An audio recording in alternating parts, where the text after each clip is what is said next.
నమస్కారం ఆచార్య చాణక్య గారికి. మనం తెలుసుకున్నాం, సంపత్తి, శక్తి, పదవి ఇవన్నీ శాశ్వతంగా ఉండవు. కాని గుణం, సేవ, ధైర్యం, దానం, నిజాయితీ ఇవే మనిషిని నిజంగా గొప్పవాడిగా చేస్తాయి. ఈరోజు మనం అధ్యాయం 11లో చాణక్యుడు చెప్పిన సూత్రాలను, నిజజీవిత ఉదాహరణలు, చిన్న కథలతో తెలుసుకోబోతున్నాం. ఈ అధ్యాయం మీ జీవిత దిశానిర్దేశం, వ్యక్తిత్వ పెరుగుదల, గౌరవం, విశ్వాసం కోసం దీపం వంటి మార్గదర్శకం అవుతుంది. పని ప్రేమచ్ నిస్వార్థం. చాణక్యుడు చెబుతున్నాడు, మీ పనిమీద ప్రేమ పెట్టినవాడు ఎప్పుడూ చిన్నవాడిగా ఉండడు. చిన్న ఉదాహరణ. ఒక చిన్న పట్టణంలో ఒక అద్భుత కర్మశీల యువకుడు ఉన్నాడు. అతను ఒక చిన్న ఉద్యోగమాత్రమే, కాని తన పనిమీద అంచులేని ప్రేమను పెట్టాడు. 2 సంవత్సరాల్లోనే అతను అంతర్జాతీయ కంపెనీకి అధికారి అయ్యాడు. ఎందుకంటే పని ప్రేమ అతన్ని గర్వంతో, శక్తితో, పేరు ద్వారా ఎలివేట్ చేసిందని. చాణక్యుడు చెప్పడమంటే, పనిమీద ప్రేమ మనిషిని గుణవంతుడిగా మార్చుతుంది. నిజమైన మిత్రులు సుస్వార్థం. చాణక్యుడు చెబుతాడు, ఎప్పుడు ఇతరుల పని చెడిపోవాలని చూసే, స్వార్థంతో స్నేహం చేసే వ్యక్తితో ఉండకూడదు. చిన్న ఉదాహరణ. ఒక రాజుకు 2 స్నేహితులు ఉన్నారు. యుద్ధం వచ్చినప్పుడు ఒకడు పారిపోయాడు, ఇంకొకడు రాజు పక్కన నిలిచాడు. యుద్ధం ముగసిన తర్వాత రాజు అన్నాడు, పొగడ్త చెప్పేవారు చాలామంది, బాధలో నిలిచేవారు చాలా అరుదు. చాణక్యుడు కూడా ఇదే చెప్పాడు. దుఃఖంలో తోడుండేవాడే నిజమైన మిత్రుడు. మనం జీవితంలో నిజమైన మిత్రులను ఎలా గుర్తించాలో చాణక్యుని మాటలు స్పష్టంగా చూపిస్తున్నాయి. ధైర్యం, నిరంతర ప్రయత్నం. ధనం, పదవులు, సౌభాగ్యం ఇవన్నీ కొంతకాలం మాత్రమే ఉంటాయి. కాని ధైర్యం, పట్టుదల, విజయం కోసం చేసే కృషి ఎప్పటికీ వ్యర్థం అవదు. నిజ జీవిత ఉదాహరణ.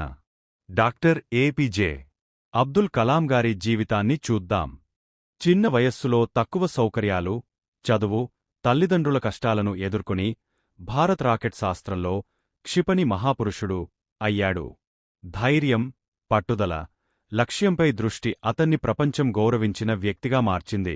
చాణక్యుడు చెబుతున్నాడు, లక్ష్యానికి అట్టడుగున ఉండి పట్టుదలతో కృషి చేసే వ్యక్తి ఎప్పుడూ పరాజయమవడు. దానం, మానవత్వం. సంపత్తి సంపాదించడం మాత్రమే కాదు, దానిని సద్వినియోగం చేయడం, మానవత్వానికి ఉపయోగించడం ముఖ్యమని చాణక్యుడు చెప్పాడు. చిన్న ఉదాహరణ. మహాత్మాగాంధీ స్వార్థం కోసం కాదు, ప్రజల సంక్షేమం కోసం జీవించాడు. అతని జీవిత విధానం చూపిస్తుంది, సేవతో వచ్చిన పేరు శాశ్వతం అవుతుంది. సేవ, దానం, మానవత్వం ఇవి మన జీవితంలో నిజమైన విలువను ఇస్తాయి. స్వభావం, సహనం. మనిషి స్వభావం, ఆచారం, ధర్మం, నిజాయితీ ఇవే అసలు సంపద. చిన్న ఉదాహరణ. ఒక రైతు ప్రతిరోజు చిన్న పంటతో జీవించేవాడు. కాని అతని నిజాయితీ, సహనం, కృషి వల్ల అతను గ్రామంలో పెద్ద గౌరవం పొందాడు. చాణక్యుడు చెబుతున్నాడు, మనిషి స్వభావం మనిషిని గొప్పవాడిగా మార్చుతుంది, సంపత్తి కన్నా. పునరావృతం, క్లైమాక్స్. చాణక్యుని సూత్రాలు ఇప్పుడు మన చేతిలో. పని ప్రేమ, నిజాయితీ, స్నేహం, ధైర్యం, మానవత్వం, దానం, స్వభావం, సహనం. ఈ 4 లేదా 5 గుణాలు కలిగి ఉంటే మీరు పేరులోనూ, సంపత్తిలోనూ, గౌరవంలోనూ గొప్పవాడవుతారు. ప్రేరణాత్మక మాట. గొప్పవాడని కేవలం సంపత్తి కాదు, గుణం, ధైర్యం, నిజాయితీ, సేవ చేస్తే పేరు పెద్దవాడిగా మారుతుంది. ఈ రోజు నేర్చుకున్నది మీరు ఇప్పుడు ప్రాక్టీస్ చేయాలి. ఈ అధ్యాయం మనకు స్పష్టంగా చెప్పుతుంది, మనిషి గుణం, సేవ, ధైర్యం, దానం, నిజాయితీ కలిగి ఉంటే పేరులోనూ సంపత్తిలోనూ గొప్పవాడవుతుంది. జీవితంలో ఏది శాశ్వతమో అది మనసులోని విలువలే. మీరు చిన్నదానిలోనూ నిజాయితీతో పనిచేయండి, ధైర్యంగా ముందుకు సాగండి, సేవలో ఉన్నతులైన వ్యక్తులు అవ్వండి. చాణక్యుని సూత్రాలు మన జీవితాన్ని మారుస్తాయి, మనిషిని పెద్దవాడిగా, గౌరవనీయుడిగా, నిజమైన నాయకుడిగా తయారుచేస్తాయి. అధ్యాయం 12. నిస్వార్థ జీవనం, శత్రువులను చతురంగా ఎలా ఎదుర్కోవాలి. నమస్కారం. ఆచార్య చాణక్య గారికి నమస్కారం. మనం తెలుసుకున్నాం, ధనం, శక్తి, పదవులు ఇవి శాశ్వతంగా ఉండవు. కాని మన గుణాలు, సేవ, ధైర్యం, దానం, నిజాయితీ ఇవే మనిషిని నిజంగా గొప్పవాడిగా మారుస్తాయి. ఈ రోజు మనం చాప్టర్ 12లో నిస్వార్థ జీవనం, శత్రువులను చతురంగా ఎదుర్కోవడం, ఆత్మబలాన్ని పెంపొందించడం మరియు విజయానికి అవసరమైన వ్యూహాలు తెలుసుకుంటాం. 1. నిస్వార్థ జీవనం, ఇతరులకు సేవ చేసే శక్తి. చాణక్యుడు చెబుతున్నాడు, మనిషి జీవితంలో నిజంగా శక్తివంతుడిగా మారాలంటే మొదట తన స్వార్థాన్ని వదిలి ఇతరులకు సేవ చేయాలి. చిన్న ఉదాహరణ. ఒక చిన్న గ్రామంలో రైతు ఉండేవాడు. అతను ఎంత కష్టపడి పంటలు పండిస్తే కూడా పండ్లను మిగతా గ్రామస్తులకు పంచేవాడు. కొన్ని సంవత్సరాల తర్వాత గ్రామం మొత్తం అతన్ని గౌరవించింది. అతను ఆర్థికంగా, సామాజికంగా పెద్దవాడయ్యాడు. పాఠం: స్వార్థం వదిలి ఇతరులకు సేవ చేయడం మనకు నిజమైన గౌరవం, స్థిరమైన శక్తి మరియు విజయాన్ని తెస్తుంది. నిజజీవిత ఉదాహరణ. మదర్ టెరెసా గారి జీవితం మనకు స్పష్టంగా చూపిస్తుంది. ఆమె స్వార్థం లేకుండా బాధితులను సేవ చేయడం వలన ప్రపంచం ఆమెను గుర్తించింది. ఆమె పేరు శాశ్వతంగా నిలిచింది. చాణక్యుడు చెబుతున్నది, స్వార్థరహిత కార్యం మనకు రక్షణ, శక్తి మరియు శాశ్వత గౌరవాన్ని ఇస్తుంది. 2. శత్రువులను తెలుసుకోవడం, చతురంగా ఎదుర్కోవడం. చాణక్యుడు చెబుతున్నాడు, శత్రువులను తెలుసుకోవడం, వాటిని ఎలా జయించాలో నేర్చుకోవడం మన జీవితంలో అత్యంత అవసరం. చిన్న ఉదాహరణ. ఒక రాజు దుర్మార్గ శత్రువుతో ఎదురయ్యాడు. శత్రువు దాడి చేయడానికి సిద్ధంగా ఉన్నప్పుడు రాజు జాగ్రత్తగా శత్రువు బలహీనతను గమనించి స్నేహితుల సహకారంతో వ్యూహాత్మకంగా శత్రువును జయించాడు. పాఠం: శత్రువులను ప్రత్యక్షంగా ఎదుర్కోవడం తప్ప వారి వ్యూహాలను అంచనా వేసి జాగ్రత్తగా నిర్ణయం తీసుకోవడం చాలా ముఖ్యం. మరొక చిన్న కథ. ఒక వ్యాపారవేత్తకి సహచరుడు మోసపరిచే ప్రయత్నం చేశాడు.